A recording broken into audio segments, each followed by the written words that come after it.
What if I told you that the only thing separating you from the person Allah has destined for you is a single step? A step you may have never considered, not a physical effort, not a desperate quest, but a profound, subtle, spiritual change. Do you think you're waiting for love? What if it was love waiting for you to be ready? Many think you have to search, run, and force destiny. But in Islam, true love isn't a chase. It's a divine manifestation. And sometimes, it's triggered instantly after a single decision. This message didn't come to you by chance. You're about to understand why Allah can send your future husband or wife faster than you think. And more importantly, how. Get ready to hear what no one has told you yet, because this step could be the key your heart has been waiting for. 1. The silence that precedes the encounter. The time of tawakkul, there is a silence that only weary hearts can hear. A silence that doesn't hurt, but it weighs. The silence of waiting, of the unknown. The one that makes you ask in a quiet whisper, Ya Allah, have I been forgotten? But no, this silence is not abandonment. It is the scene the sky is preparing before your answer appears. For you see, before the rain, the sky empties. Before dawn, there is this intense darkness that seems never to end. You may think this void in your emotional life is a punishment, but perhaps it is a moment of alignment.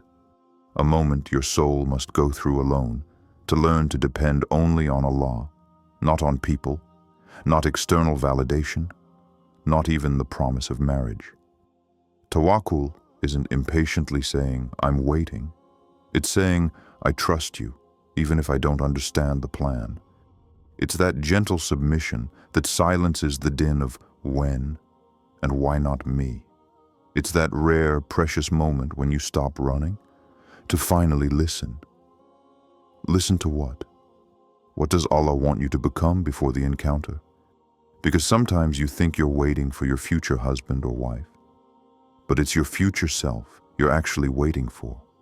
A version of yourself who will know how to love without getting attached, who will know how to choose without panicking, who will know how to say yes without despairing, and above all, who will know how to stay centered on Allah, even when the person appears. This silence is uncomfortable, yes. It pushes you to think, to cry sometimes, to doubt often. But in this solitude, a transformation occurs. And this is what many fail to see. Allah is working on you in this silence. He is removing from you what was not pure. He is tearing away from you what was false. He is distancing you from what you thought you wanted, to bring you closer to what your soul has always asked for, without even knowing it. And the day you understand that this silence was a mercy, you will already be meeting the one who was meant to love you in the light that this silence has created. So no, you are not alone. You are simply in the depths of his wisdom. And in these depths, everything you sow in patience, in prayer, in trust, grows invisibly. And what grows in the invisible always ends up appearing in reality. When you say, I'm ready, but your heart still beats with feverish anticipation, Allah knows that you are not yet in true tawakkul. True tawakkul is when you breathe, even without seeing results. It's when you sleep at night, without checking your phone. It's when you hear about marriage, and your heart remains calm. Not indifferent, but calm, because it is occupied with something else, trust. And when this trust becomes your natural state, when you no longer need reassurance because you know that Allah has not forgotten you, that's when everything begins to move. That's when the story you no longer expected begins to be written. You don't see it yet, but the silence you're experiencing, it may be the last. The one just before the answer, not an answer like you imagine, but an answer, written all along, delivered at the moment when your heart has stopped asking for it and begun to welcome it. 2. The dua that opens the heavens, when supplication becomes the key. There are words that don't just touch the ears. There are words that knock on the gates of heaven, and these words are your dua. But the real question isn't, did you make a supplication? It's rather, how did you make it? With a doubting heart or with a believing tongue? Because dua is not a whisper of despair. It's a cry of hope. It's not a supplication to fill the void. It's a declaration of love to the one who fills everything. You see, when you say, "O Allah, send me the person who is right for me," it's not a magic formula. It's an act of faith. And faith isn't an emotion. It's a spiritual position. It's that moment when your soul straightens, even though your heart trembles. That moment when you say Ameen without seeing any signs, but with an unshakable certainty that heaven is already moving. You may not realize the power of what you're saying. Each sincere syllable is like a rising light, and when that light touches the heights, something, somewhere, begins to open. You see, sometimes Allah hasn't answered you yet, because you haven't yet spoken to Him truthfully, not with perfect words, but with a heart that dares to believe that everything can change after a single dua. And sometimes, that's exactly what happens. Not tomorrow, not in 6 months, but now. Because supplication, when it comes from the depths of the heart, doesn't knock gently on the door. It breaks it down. Perhaps this is this step you've been looking for. Not a visible action, but an invisible posture. A heart that has stopped trembling in supplication and begun to supplicate firmly. For Allah responds to those who speak to Him as to a king, not to those who doubt as if speaking into the void. So say it.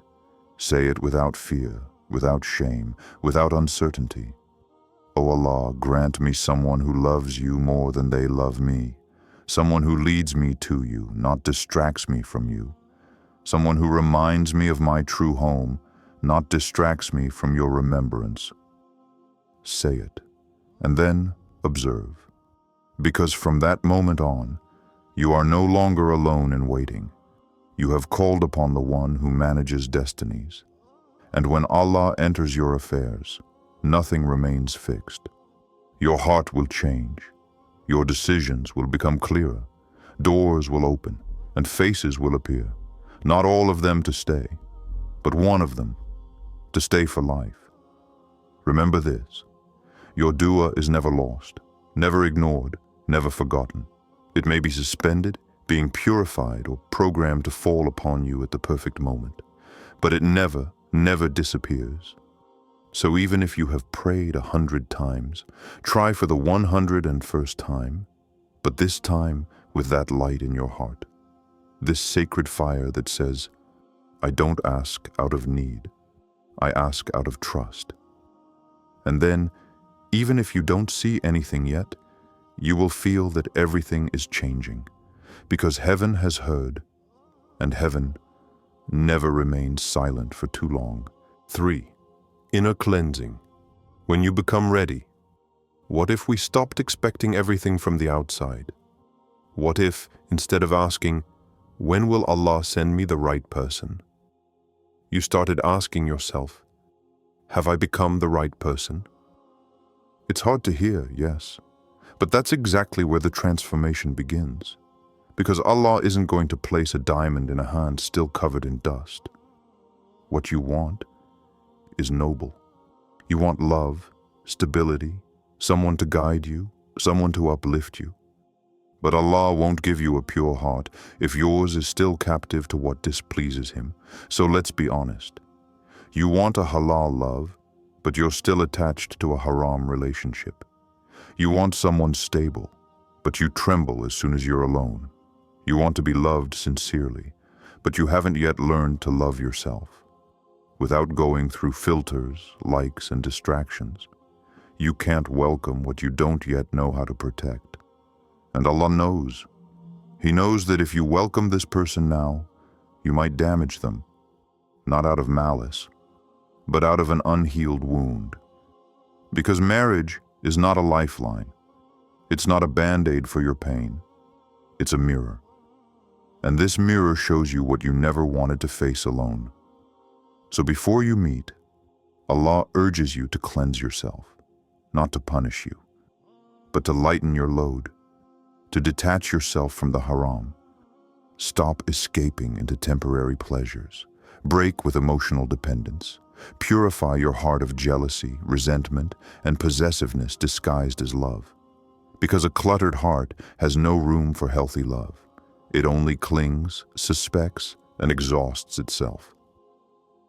This step you need may not be a dramatic action. It's a silent operation, surgery of the soul. And it hurts, yes. When Allah takes away someone you thought you loved, when He distances you from that group of friends who only brought you closer to the bottom, when He confronts you with yourself, without distractions, without excuses. But this pain is not against you. It's for you. It's He who says, I'm preparing you to receive what you've been asking me for years. But before that, I must make room within you. Do you want lasting love? Start by purifying your intentions. Do you want a blessed relationship? Turn off what weighs you down. Do you want someone who's honest? Be honest even when no one is looking. Because true love isn't something you seek. It's something you prepare for. And sometimes that preparation is brutal. You lose people. You lose habits. You even lose versions of yourself. But you gain something that no one can take away from you. A ready heart. And a ready heart. It's a heart that destiny never misses. So if you're in that phase where everything seems to be falling apart, where you cry over broken connections, where you feel empty even though you're cleansing yourself of what wasn't pure, don't run away. Stay. Go through. Purify. Because this may be the last major cleanup before the big encounter. 4. The action that proves faith. When you get moving, you say you believe, but what have you done in the name of this belief? Faith isn't just waiting for the heavens to open, it's walking, moving forward, daring, even when you still see nothing. Do you want your life partner? Then prove it by moving. Because Allah doesn't bless passive waiting. He blesses sincere effort. Even those closest to Allah had to do their part. Maryam, isolated and weakened, had to shake the trunk of a palm tree. A humanly impossible gesture, but required for the dates to fall. Why? Because Allah wants you to participate in your own deliverance. And you? Do you remain frozen, waiting for the right person to fall from the sky while you don't move? Are you making dua, but you continue to frequent places that don't elevate your soul? Are you hoping for a pious person, but you're not taking any steps toward a lifestyle that reflects your request? There are blessings that can only be obtained by walking toward them. And you're this step. Perhaps it's precisely this turning point, the one where you finally decide to break out of your inertia. The one where you choose to no longer just wish, but to embody what you ask for. Do you want a blessed marriage? Start building a blessed routine. Reorganize your life around sincerity. Trim your relationships. State your intentions clearly.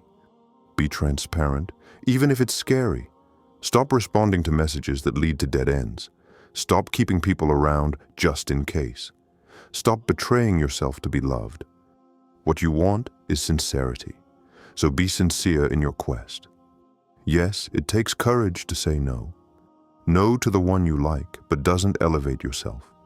No to what is vague, lukewarm, and disguised as halal. But it's this no that prepares your true yes, the one you will say without fear, without regret, because it will come as the result of a aligned walk. What if this person you are waiting for is also walking? If they are making an effort, purifying themselves, growing, then why remain seated, inactive, stagnant? Walk towards them. Walk towards Allah, because that's where paths cross. Not in idleness, not in frozen waiting, but in sincere, discreet effort, aligned with a clear intention. Allah is watching you. And when He sees that you are acting for Him, He unfolds things you hadn't even imagined. An unforeseen event, an unexpected encounter, a response in a moment of effort.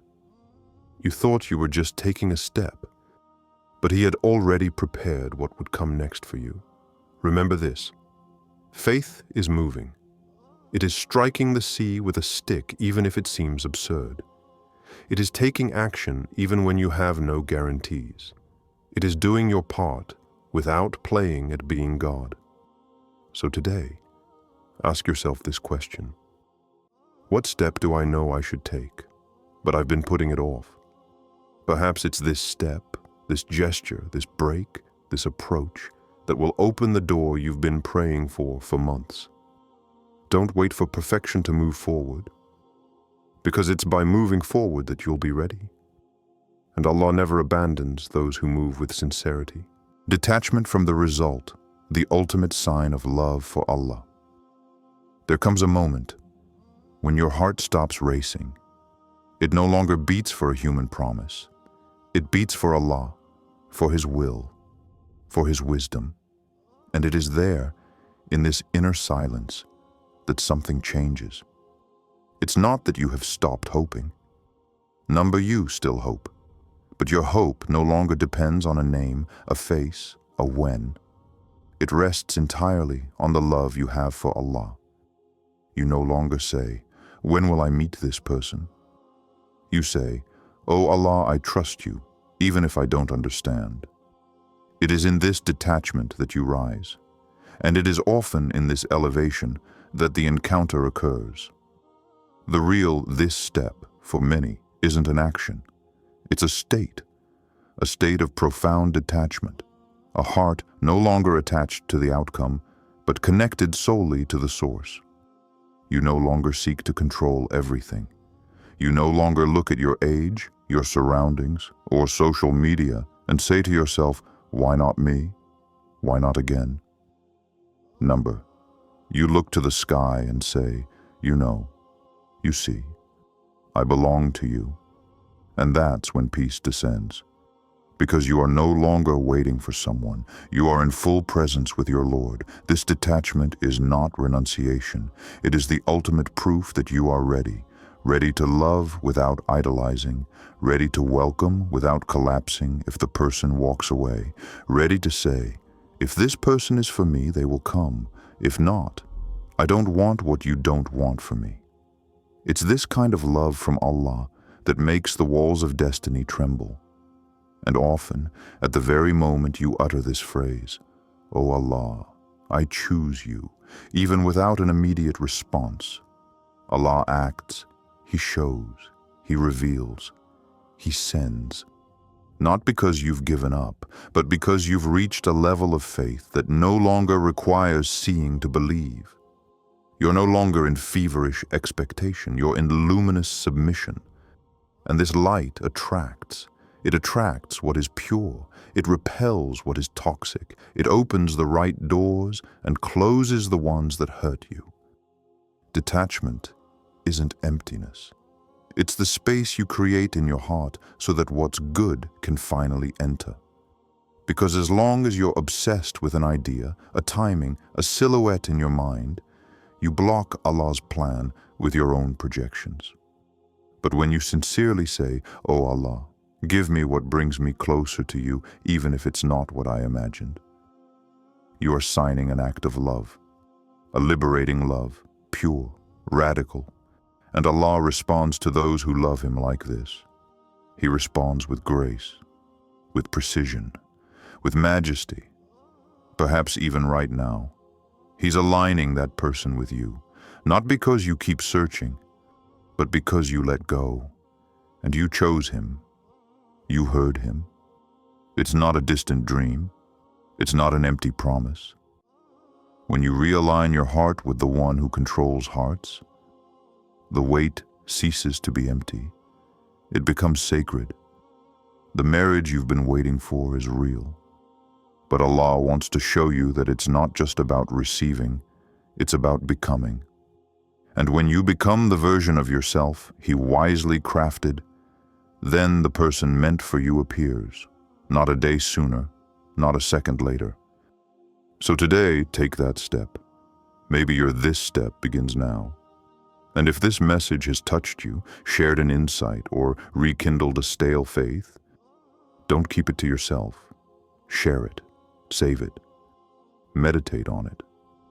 Because maybe someone else, somewhere, is also waiting for this reminder.